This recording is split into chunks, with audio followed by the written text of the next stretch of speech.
Hello guys, welcome back to my channel. और आज हम बात करने वाले अपने N250 के बारे में, 2024 एडिशन। तो क्या क्या इसमें फीचर्स हैं, क्या इसका प्राइस है, एवरेज क्या है और कितने की आपको ये पड़ेगी ऑन रोड दिल्ली, वो सारी चीजें मैं आपको बताऊंगा। अब हम बात करते हैं इसके फीचर्स, इसकी एवरेज, इसका प्राइस और क्या नया है इसमें 2024 एडिशन में 2023 के मुकाबले। तो सबसे पहले हम बात करते हैं लाइटिंग की। पूरा लाइटिंग सिस्टम जो है आपका एलईडी है, ठीक है। प्रोजेक्टर हेडलैम्प है, वो भी एलईडी है, ओके। उसके बाद हम शॉकर की बात करें तो शॉकर अब चेंज हो चुके हैं, यूएसडी फॉक्स हो चुके हैं, पहले टेलीस्कोपिक आते थे 2023 में। उसके बाद फ्रंट टायर की बात करें, फ्रंट टायर अब चेंज हो चुका है 100 सेक्शन से 110 सेक्शन में। तो इसकी जो ग्रिप है, इसका जो पंच है, रोड प्रेजेंस है, वो ज्यादा एनहेंस हो चुकी है एज कंपेयर टू 2023 एडिशन। उसके बाद अगर हम बात करें तो ब्रेक ब्रेक सबसे ज्यादा मैं इसके रियली में इसके ब्रेक से बहुत ज्यादा इंप्रेस हूं। बहुत ही अच्छी बाइट है ब्रेक की। लिटरली जहां मैंने ब्रेक मारा है, भले ही स्पीड 40 हो, 50 हो, 90 हो, 90 से 50 में आने में मेरे को बहुत ही लाइक 1.5 से 2 सेकंड लगे। तो बहुत ही अच्छी बाइट है। और इसका साइज भी बढ़ा दिया गया है, साइज हो गया 320 mm फ्रंट ब्रेक का। उसके बाद हम इधर आए तो यहां पर इसका जो इंजन है, इंजन की बात करें, इंजन है 249.5 सीसी इंजन, जिसकी पावर है 24.5 PS एंड टॉर्क है 22 Nm। और ये है एयर प्लस ऑयल कूल्ड। मैं आपको दिखाना चाहता हूं, यहां पर ये जो ग्रिल है, ये जो पूरा कैबिनेट है, ये पूरा ऑयल कूल्ड के लिए है, जिससे कि आप अपनी बाइक को अच्छे से अच्छे दूर तक बहुत ही इजीली चला सके। और इसकी जो क्रूजिंग स्पीड है वो मैं बताना चाहता हूं 70, 80, 90 मैक्सिमम। 100 पर आप इजीली इसको क्रूज नहीं कर पाएंगे, क्योंकि ये ऑयल कूल्ड है, लिक्विड कूल्ड नहीं है। और इसमें गियर जो है वो भी 5 स्पीड गियर बॉक्स है। उसके बाद अगर हम बात करें तो हम टैंक पे आते हैं। टैंक है इसका 14 लीटर का, जो कि मेरे हिसाब से काफी अच्छा है, कोई इशू नहीं है टैंक में, क्योंकि ये आपको रेंज इजीली दे देगा 500 टू 600 किलोमीटर एक टैंक फुल में। तो मींस अगर आप मनाली जा रहे हैं या फिर देहरादून जा रहे हैं, मतलब देहरादून अगर आप जा रहे हैं तो इजीली आप अप डाउन भी कर सकते हैं। और हो सकता है कि बहुत ही कम आपको दोबारा टैंक फुल कराना पड़े या पेट्रोल डलवाना पड़े। तो ये बहुत ही अच्छी बात है इसमें। उसके बाद अगर हम बात करें पिछली तरफ अगर हम आए तो यहाँ पर टायर जो दिया गया है वो है 140 सेक्शन का। बहुत ही अच्छी ग्रिप है, बहुत ही लीन एंगल, बहुत ही प्यारा है इसका। आप इजीली लीन कर सकते हैं अगर आप अकेले चला रहे हैं, बहुत अच्छे से आप कटवट मार सकते हैं, ठीक है। इजीली ट्रैफिक में मतलब रोल अप कर सकते हैं, बड़ी आराम से निकल सकते हैं। अगर ब्रेक की बात करें, ब्रेक टायर जो है, ये ब्रेक का जो सेक्शन है यहाँ पर ये है 230 mm। तो फ्रंट है 320 mm और जो बैक में है वो है 230 mm। तो बाइक की जो बाइट है वो जो ब्रेक की जो बाइट है वो बहुत ज्यादा अच्छी है। तो ब्रेक्स के बाद अब हम बात करते हैं इसके साइलेंसर की जो कि बहुत ही छोटा मोटा है, बहुत ही प्यारा सा है एकदम, ठीक है। पर इसमें एक प्रॉब्लम है, जो भी कस्टमर्स है वो ये सोच सकते हैं कि जब भी हम इसके ऊपर पैर रखेंगे, जैसे मैंने ऐसे पैर रखा, ठीक है, मैंने पैर रखा, अगर मैं शूज पहने हुए हूं तो मेरे को लगेगा कि हाँ मैं थोड़ा सेफ हूं। बट अगर मैंने स्लीपर्स पहनी है, ठीक है, या फिर कुछ हल्की चीजें पहनी है, तो उसको लग सकता है कि मैं ऐसे रख दूं, ठीक है, तो प्रॉब्लम क्रिएट ना हो जाए यहाँ पर, ठीक है, ज्यादा हीट ना लगे। तो ऐसा कुछ भी नहीं है, मैं आपको बताना चाहता हूँ, बहुत ही बढ़िया है, कुछ हीट की प्रॉब्लम नहीं है, इजीली आप इसको रख सकते हैं, ठीक है, और लंबा ट्रैवल कर सकते हैं। तो साइलेंसर के बाद अब हम बात करते हैं इसकी सीट हाइट की, कि सीट हाइट का कंफर्ट कैसा है, सीट हाइट कितनी है और कितने हाइट का बंदा इसको इजीली हैंडल और टैकल कर सकता है ट्रैफिक के अंदर। तो मैं आपको एक एग्जांपल दिखाना चाहता हूं।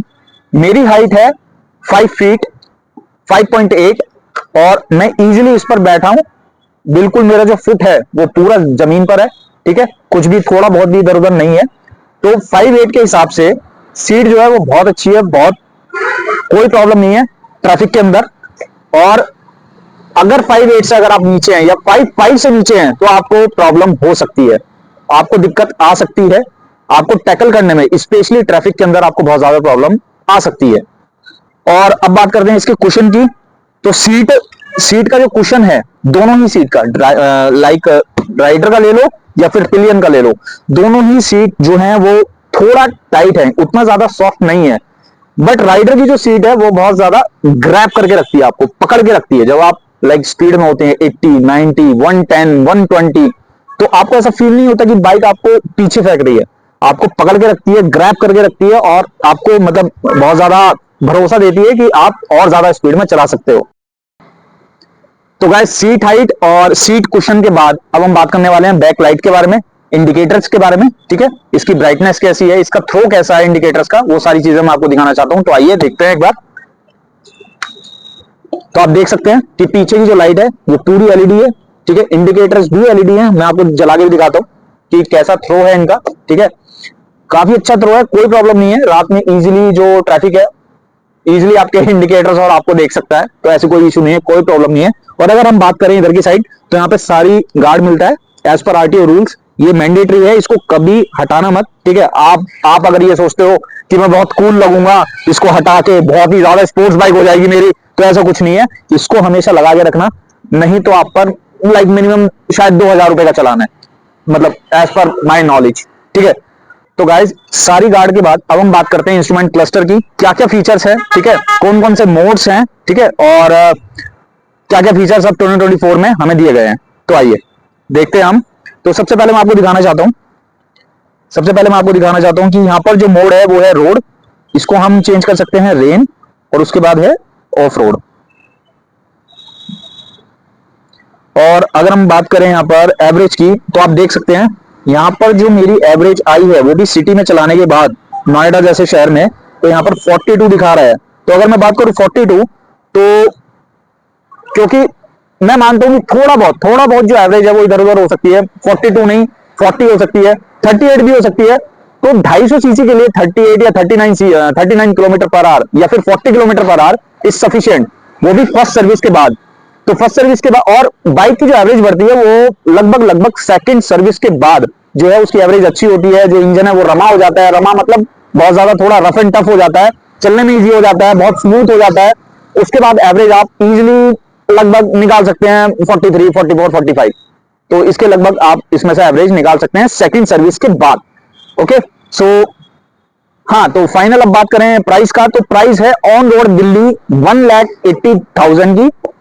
और मैं ये मानता हूं कि 250 सीसी के हिसाब से ये बाइक, जो कि फीचर्स भी हैं, लुक भी है, आगे यूएसडी सस्पेंशन है विद गोल्डन कलर, तो मैं नहीं मानता कि 1,80,000 में इससे बढ़िया बाइक आपको मिल सकती है, वो भी पावर के साथ।